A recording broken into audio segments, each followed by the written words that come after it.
يا أيها الذين آمنوا كونوا قوامين بالقسط شهداء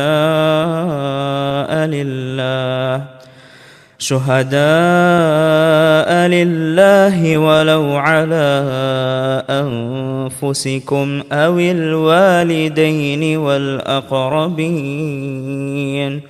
إن يكن غنيا أو فقيرا فالله أولى بهما فلا تتبعوا الهوى أن تعدلوا وإن تلووا أو تعرضوا فإن الله كان بما تعملون خبيرا.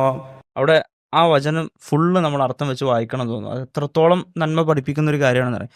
ഹേ വിശ്വസിച്ചവരെ, നിങ്ങൾ അള്ളാഹുവിന് വേണ്ടി സാക്ഷികളായ നിലയിൽ നീതിമുറയെ നിലനിർത്തി പോരുന്നവരായിരിക്കും. നന്മയായി നീതി പാലിക്കുന്നവരാവുക, അതിനെ നിലനിർത്തുന്നവരാവുക. എപ്പോഴെങ്കിലും പാലിച്ചാൽ പോരാ. നിങ്ങളുടെ സ്വന്തം ദേഹങ്ങൾക്കോ അല്ലെങ്കിൽ മാതാപിതാക്കൾക്കും അടുത്ത കുടുംബങ്ങൾക്കുമോ എതിരായിരുന്നാലും ശരി.